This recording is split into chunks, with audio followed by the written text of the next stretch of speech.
C'était non seulement que les jeunes sont très pauvres, c'est même des indigents. Imaginez-vous, j'ai vu des familles qui vivaient dans une petite pièce de 2 mètres sur 2. Ils étaient peut-être 5, 6 à vivre dans une pièce. Ils n'avaient rien à manger. Mais ce qui m'a le plus marqué, c'est le fait de voir que sur leur visage, il y avait encore le sourire. Et lorsqu'on entrait dans un foyer, on leur apportait le paquet d'alimentation. Ils ne s'occupaient même pas du paquet, parce qu'ils étaient tout simplement heureux de voir des gens venir les voir. On leur proposait de chanter, de prier avec eux. Et à la fin de chaque prière, de chant, ils disaient « Revenez nous voir l'année prochaine. Même si vous n'amenez rien, mais revenez nous voir, ça nous fait du bien. » Et je me suis rendu compte vraiment que nous vivons vraiment dans un monde qui nous défie. Un monde de confrontation, un monde où la pauvreté s'accroît de plus en plus, un monde où la maladie fait des ravages. J'ai pu voir des enfants malades qui ne pouvaient pas aller se faire soigner parce que c'était trop cher pour eux. Nous avons essayé d'aider un jeune enfant qui souffrait d'une maladie au niveau des poumons. Cet enfant ne faisait que de cracher du sang. Donc on a pu l'aider financièrement pour aller aux urgences. Et lorsque nous sommes partis de la Roumanie, il était encore à l'hôpital. Son cas n'était pas... En tout cas, les médecins n'étaient pas très optimistes sur son cas. Et j'ai dit, Seigneur, mais ce n'est pas possible. Combien de temps encore allons-nous vivre dans un monde pareil? Et comme je vous disais, non seulement que nous vivons dans un monde où la maladie fait des ravages, vous m'entendez là? Un monde où l'injustice s'accroît. Chaque jour, en effet, même la nature, quelque part, perd ses repères. Chaque jour, nous retrouvons confrontés à des avalanches de catastrophes de plus en plus fréquentes. En une fraction de seconde, nous avons des villes entières qui disparaissent. Des milliers de vies sont fauchées. Et comme si cela ne suffisait pas, les spécialistes encore nous prédisent des phénomènes atmosphériques qui menacent toute la planète. Vous savez, l'Institut intergouvernemental de tout ce qui s'occupe des changements climatiques affirme que si toute la glace de la zone antarctique fond, le niveau de la mer augmenterait de 60 mètres. Alors, pour certaines personnes, cela ne veut pas dire grand-chose. Mais si on tire compte du fait qu'une simple augmentation de 6 mètres du niveau de la mer suffirait pour submerger les villes comme Londres, New York, toutes les capitales côtières, alors vous imaginez 60 mètres, qu'est-ce que cela sent? Et les mauvaises nouvelles continuent. Chaque jour, devant notre télé, nous pouvons voir des inondations, des tremblements de terre, des incendies où parfois on voit qu'il mêle le sang et les larmes. Et non seulement la nature a perdu ses repères, mais vient, je dirais, s'ajouter, se greffer à cela, la barbarie des hommes. L'homme qui est censé être la créature la plus intelligente que Dieu ait créée, l'homme aussi commence, du moins perpétue des actes atroces, tel le fait d'attacher un enfant à peine de 5 ans derrière une voiture et de le traîner jusqu'à ce que mort s'ensuive. Que penser d'une jeune fille qui, alors qu'un couple du moins, dormait paisiblement dans leur maison, cette jeune fille pénétra dans la maison, elle commença d'abord par désarmer l'alarme, puis elle laissa entrer 2 autres complices avec elle, et ces 3 jeunes alla dans la chambre de ce couple qui dormait, et commença à frapper ce couple jusqu'à ce qu'ils finissent avec et l'homme et la femme. Ce sont les jeunes hommes en fait qui frappèrent à coups mortels ce couple. Mais la jeune fille regardait, mais impassible, puisqu'elle a été complice. C'est elle qui a permis aux 2 jeunes hommes de rentrer. Vers 1h du matin, du moins, cette jeune fille et l'un de ses complices, qui était en fait son compagnon, ils se rendirent à un motel pour se forger un alibi. Et vers 1h du matin, la fille aînée du couple conduisait sa voiture à toute vitesse dans la ville. Elle alla d'abord chercher son jeune frère qui se trouvait dans un cadre de jeu électronique, et tous les 2 se rendirent chez leurs parents. Et lorsqu'ils entrèrent, ils virent la situation. La fille aînée pleura. Elle maudit les gens qui ont perpétré un acte aussi atroce. Et le lendemain, lors de l'enterrement, elle était tellement triste qu'elle s'est évanouie de douleur. Mais l'enquête a continué, mes amis. Et quelques jours après, la police a mis la main sur les auteurs de ce meurtre. Et figurez-vous, chers amis, la personne qui avait organisé, qui avait initié cet auteur, c'était la jeune fille aînée du couple. Celle qui avait maudit les jeunes hommes. Celle qui, au cimetière, était tellement mal, s'était évanouie de douleur. Et jusqu'aujourd'hui, jusqu'à maintenant, les spécialistes se posent la question, que s'est-il passé dans la tête d'une jeune fille de 17 ans pour avoir commis un acte pareil? Chers amis, il me semble que ce ne serait pas sain d'esprit de ne pas prendre au sérieux le temps dans lequel vous et moi nous vivons. Il est clair que quelque chose ne fonctionne pas. La nature ne fonctionne pas bien. Et le pire, c'est que dans les profondeurs du cœur humain, tout va mal. L'homme, aujourd'hui, mes amis, vit en quasi-fonction de ses envies, de ses sentiments. Il me semble qu'en tant que chrétien, il me semble qu'en tant que visiteur, aujourd'hui, il est important, que dis-je, l'homme doit de toute urgence, aujourd'hui, maintenant, répondre à la seule solution, à la seule réponse de notre monde. Je suis convaincu que malgré les difficultés, que malgré ces atrocités, que malgré les catastrophes, qu'il y a une solution à notre monde. Malgré le fait que notre monde s'enfonce dans cette nuit de ténèbres où ce ténèbre est de plus en plus dense avec son cortège de malheur, de souffrance et de mort. Malgré le fait que nous avons l'impression que tout est perdu, qu'il n'y a plus d'espoir, je le dis solennellement ce matin, je suis convaincu que ce n'est pas vrai qu'il n'y a pas d'espoir, qu'il y a une solution à notre monde. Il y a 2000 ans de ça, le Christ, de sa douce voix et merveilleuse voix, avait prononcé ces paroles que nous avons lues ce matin dans l'évangile de Jean, au chapitre 14, que je vous invite à prendre. Jean, au chapitre 14, verset 27.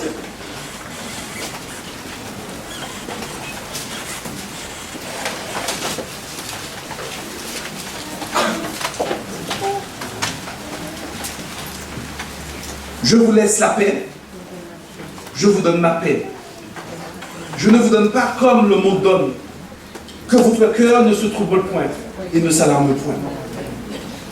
Vous savez, en prononçant ces paroles, le Christ savait que l'homme d'aujourd'hui allait vivre dans des temps périlleux. Il savait que vous et moi, nous serions en train d'expérimenter des moments d'angoisse sans précédent. Il savait que cette génération serait totalement désorientée. Et en disant que je vous laisse ma paix, c'était une manière pour lui de vous inviter, vous et moi, de vous inviter à se tourner complètement vers lui. C'était une manière pour lui de vous dire qu'il est impératif que vous et moi, nous puissions lui laisser la première place dans nos vies. Et lorsqu'il disait que votre cœur ne se trouble point, en disant ces paroles, le Christ simplement cherchait à donner un sens à notre vie. Mes amis, laissez-moi vous dire une chose. Il est vraiment temps pour vous et moi, pour ceux qui nous visitent aussi peut-être pour la première, la deuxième fois, il est vraiment temps que nous nous tournions vers le Christ. Et quelle que soit votre nationalité, quelle que soit votre religion, parce que le Christ, ce n'est pas une religion, ce n'est même pas une théologie, quel que soit votre contexte social, quel que soit votre travail, le Christ nous invite, mes amis, à nous souvenir qu'il nous aime. Il nous invite à nous rappeler que lorsqu'il est venu ici-bas, il est venu parce qu'il nous aimait tant. Il est venu parce qu'il voulait donner un sens à notre vie. Il est venu parce qu'il savait que notre génération allait vivre des moments difficiles. Et qu'en disant que je vous donne ma paix, que votre cœur ne se trouble point, il est en train de dire par là que là où le lieu sera le plus pollué, il va nous donner une grâce toute spéciale pour pouvoir affronter ce monde. Amen. Il me semble vraiment que le temps est venu pour que chacun d'entre nous, d'une manière individuelle, puisse répondre à l'appel du Christ. Venez à moi, dit-il. Confiez-vous en moi. Vous avez trop couru. Nous avons trop pleuré. Nous avons trop abîmé nos pieds dans le désert chaud de cette vie. Maintenant, mes amis, maintenant, enfants, comme il dit, il est temps, en dépit de tout ce qui se passe autour de nous, il est temps que vous et moi, nous puissions le laisser s'installer sur le trône de nos cœurs. Il n'y a plus de place sur le trône de nos cœurs pour le Christ et pour nous. Nous devons descendre et nous devons laisser le Seigneur s'installer sur le trône de nos cœurs. La réponse à cette prière du Christ, mes amis, est entre nos mains. Il n'y a que nous qui puissions répondre favorablement à cette prière. Laissez-moi vous dire une chose, nous ne sommes pas obligés de nous battre seuls dans ce monde. Nous ne sommes pas obligés de porter seuls les lourds fardeaux que nous impose ce monde, que nous subissons. Combien de temps encore allons-nous rester insensibles, impassibles? Combien de temps allons-nous rester comme des spectateurs en regardant nos jeunes quitter l'église? Combien de temps allons-nous laisser l'ennemi détruire nos foyers, détruire nos familles? Combien de temps encore la pauvreté va augmenter? Combien de temps encore, mes amis, l'église, l'ennemi va encore diviser notre église? Et vous, chers amis visiteurs, combien de temps allez-vous laisser le Christ, le diable prendre pied dans vos foyers, en tel point que les parents, les enfants sont tristes parce qu'ils ne retrouvent plus leur place dans le foyer?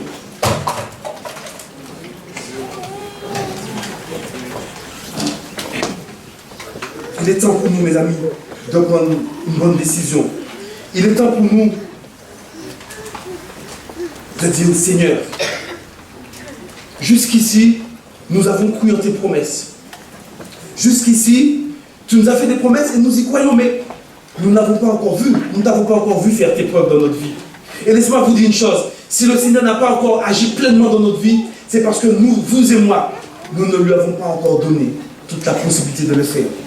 Et si c'est le péché qui nous retient, mes amis, la Bible déclare que Dieu, que Jésus peut nous libérer du péché. Si nous sommes malades, si c'est ça qui nous empêche de nous abandonner à Jésus, la Bible dit que la prière faite avec foi guérira et sauvera le malade. Mes amis, si nous sommes tentés, si c'est parce que nous sommes tentés aujourd'hui qui nous empêche de nous donner à Jésus, la Bible déclare dans l'Épître aux Corinthiens chapitre 13 que Dieu est fidèle et juste et qu'il ne nous permettra pas d'être tentés au-delà de nos forces.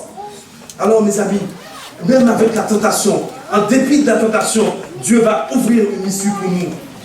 Par conséquent, si vous êtes tentés par la drogue, si certains sont tentés par l'alcool, si d'autres sont tentés par les femmes, si d'autres sont tentés par la cigarette, allez à Jésus.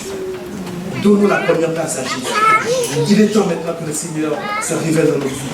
Il est temps que le Seigneur manifeste sa grande puissance dans notre vie. Si nous avons besoin de pardon, la Bible déclare que Jésus peut nous pardonner. Si nous avons besoin de paix, le psaume 166, verset 14 dit « Dieu m'a exaucé, il a été attentif à ma voix. » Si nous avons besoin de cœur nouveau, Ézéchiel nous dit « Dieu est capable de nous donner un cœur nouveau et un esprit nouveau. » Mes chers amis, Jésus, à mon avis, c'est la seule solution à nos problèmes. Amen. Jésus, c'est la seule réponse au monde aujourd'hui. Parce qu'il est le meilleur ami que vous puissiez avoir. Jésus, c'est le meilleur ami de l'homme. Je suis sûr que Jésus ne peut pas nous décevoir. Jésus nous donnera entière satisfaction. Même si vous pensez avoir dans cette vie de bonnes relations qui seront prêts à vous aider quand vous serez dans des moments difficiles, même si vous pensez avoir, je dirais, un compte en banque assez solide pour pouvoir faire face aux imprévus, même si vous pensez avoir la meilleure femme, le meilleur mari, la plus belle maison, tout cela ne nous donnera pas entière. Seul Jésus nous donnera entière. Amen. Amen. Il y a 2000 ans de ça, Jésus, alors qu'il est en train de contempler notre monde spirituel, notre monde, il a sorti cette phrase, il a dit « Quand le Fils de l'homme viendra, trouvera-t-il la foi sur la terre ?» Quand le Fils de l'homme viendra, trouvera-t-il la foi sur la terre? Il y a de cela 2000 ans, Jésus a dit ça. Et en fait, Jésus, en prononçant ces paroles, voulait dire par là que les hommes et les femmes qui vivent dans cette génération, vont-ils se rappeler que je les aime? Les hommes et les femmes qui vivent dans cette génération, vont-ils se rappeler que seul Jésus, seul moi, je peux les aider et trouver une solution à leurs problèmes, et trouver une solution dans ce monde troublé? Mes amis, je vous pose une question ce matin. Combien de temps encore allons-nous ignorer Jésus-Christ? Combien de temps encore allons-nous accepter Jésus partiellement? Combien de temps allons-nous vouloir garder notre place sur le trône de nos cœurs? Allons-nous véritablement, finalement, saisir la main du Seigneur? Allons-nous vraiment saisir la main du Maître de Galilée, Jésus de Nazareth? Vous savez, lors de mon voyage en Roumanie, nous avions fait une liste un jeudi, c'était la journée la plus longue. Il y avait une trentaine de familles qu'il fallait visiter.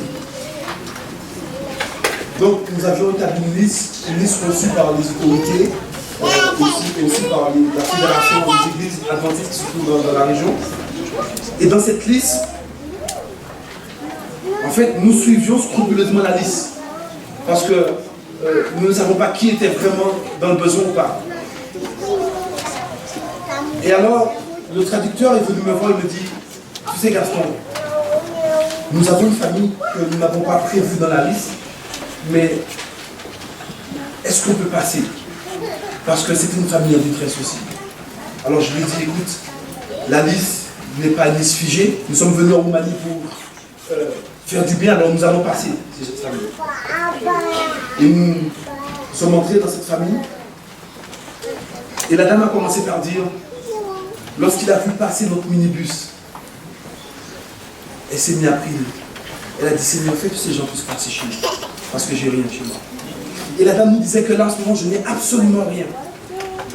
Je suis menacé d'être expulsé dans mon loyer, une toute petite maison. Je n'ai même pas de quoi manger.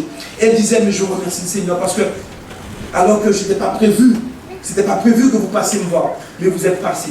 Et nous avons pu aider cette femme de manière physique, en lui donnant de l'alimentation. Nous avons même donné de quoi subvenir à son loyer financièrement. Et cette dame a remercié Jésus. Elle a remercié Jésus parce que, et c'est là que j'ai compris que Dieu entend la prière de ses enfants. Jésus n'est pas une religion, vous avez compris? Lorsque le cœur s'élève avec sincérité vers Jésus, le Seigneur exauce cette personne. Amen. C'était un soir de jour triste. Vraiment triste pour sa vie. Sa vie était arrivée à son terme. Cette personne, ses rêves s'étaient évanouis. Les hommes l'avaient condamné. En fait, cette personne s'était enlisée, je dirais, de le vice. Elle semblait n'avoir aucune chance de salut. Durant toute sa vie, elle a cherché frénétiquement à être aimée. Et tout ce qu'elle reçut, c'était seulement le fait qu'elle a été utilisée par les hommes. Cette femme avait cherché désespérément le bonheur, mais tout ce qu'elle obtient fut une blessure profonde que personne ne pouvait guérir. Ses valeurs s'étaient totalement évaporées. Ses vertus avaient disparu. Elle avait même fini par se considérer comme, je dirais, une pièce d'ordure. Bien qu'à maintes reprises, elle sut qu'il fallait changer le cours de sa vie, mais elle n'avait aucune force. Et elle finit par se débattre toute seule. C'est alors que cette jeune femme fut prise en flagrant délit. Semble-t-il par les mêmes personnes, par ces hommes qui abusaient d'elle. Selon ces hommes, cette femme ne méritait pas la vie. Une telle personne ne méritait pas vivre. Elle était trop sale, elle était trop impure, elle était trop souillée. Et donc cette jeune femme, on la traîna jusqu'au pied du Maître de Galilée, au pied de Jésus. Et elle était là, au pied de Jésus. Elle était là, seule face à son passé, seule face à son vilain passé. Elle était détruite, elle était desséchée, finie. Et en plus, elle ployait sous le poids de la culpabilité qui l'asphyxiait, qui la cisaillait, qui la tourmentait. Et c'est alors, évidemment, je vais faire ça par chez moi. C'est alors que le Maître de Galilée, Jésus va se manifester. Et retenez ceci, mes amis. Jésus se manifeste toujours lorsqu'on a besoin de lui. Lorsque vous ne savez ni où aller, quoi faire, il est là, il se manifeste. Il est prêt à apporter une solution. Alors, à la question de ces hommes au maître de Galilée, maître, cette femme a été prise en flagrant délit d'adultère. Qu'en penses-tu? Est-ce qu'elle mérite d'être lapidée? Alors, Jésus, silencieusement, commença à écrire sur le sable. Et alors, sa douce voix se fit entendre en disant que celui qui est sans péché lui jette la première pierre. Personne ne nous a le fait. Les accusateurs de la pauvre femme disparurent alors un à un. Et alors Jésus demanda à la femme, mais où sont ceux qui t'accusaient? Elle n'osa même pas lever les yeux, dit, ils sont partis, Seigneur. Alors Jésus lui dit, moi aussi, je ne te condamne pas. 20 siècles se sont écoulés depuis cette scène. 20 siècles. Mais la douce voix du Maître continue, mes amis, à se faire entendre dans ces temps difficiles. Jésus continue à nous faire entendre ses promesses. Jésus continue à nous dire, je peux changer le cours dans votre vie. Je peux changer vos cœurs si seulement vous m'abandonnez tout. Le Seigneur, mes amis, peut nous délivrer de nos angoisses. Le Seigneur peut nous délivrer de nos maladies. Le Seigneur peut réparer les problèmes dans nos foyers. Mais il faut une seule chose. Il faut que vous et moi, mes amis, nous lui laissons la première place. Trop souvent, nous avons voulu de Jésus avec nous, mais lorsqu'il voulait faire un pas, nous faisons 2 pas de plus. Et donc, comme Jésus ne fait pas de l'ingérence, souvent il nous laisse faire. Mais je crois que le temps est venu pour vous et moi, mes amis, pour vous et moi de dire maintenant, Seigneur, prends-moi comme ta propriété exclusive. Le temps est venu pour les chrétiens que nous sommes, les visiteurs qui nous visitent pour la première ou la deuxième fois. Ce temps est venu pour dire maintenant, Seigneur, j'ai entendu parler de toi, j'ai entendu parler de tes promesses, j'ai entendu parler de tes exploits. Alors il est temps maintenant que tu agisses dans ma vie. Si je suis venu ici ce matin à Créteil, c'est parce que j'ai l'intime conviction que Dieu veut intervenir dans le cœur de ses enfants dans ces temps de. J'ai l'intime conviction qu'il y a des hommes et des femmes ici qui sont dans des moments difficiles et qui soupirent après une délivrance. Et moi, j'ai l'intime conviction que Jésus peut vous délivrer. Amen. Ce matin, mes amis, je cherche des hommes et des femmes ici à Créteil. Dans cette grande assemblée nombreuse, je cherche des hommes et des femmes qui, vraiment, nous allons décider de descendre sur le trône de nos cœurs et de laisser la place pour Jésus. Je cherche des hommes et des femmes qui veulent se joindre à moi. Et ensemble, nous allons dire maintenant, Seigneur, tu as cette occasion unique.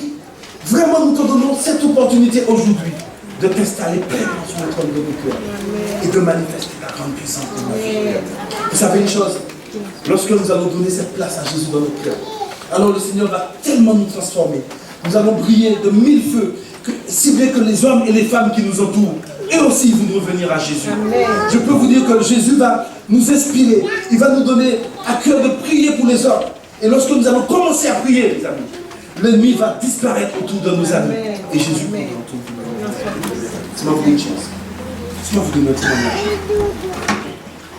Vous savez, pendant des années, j'étais le seul adventiste chez moi.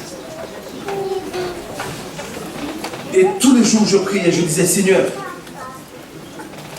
fais que mes parents, au moins mes parents, puissent accepter Jésus.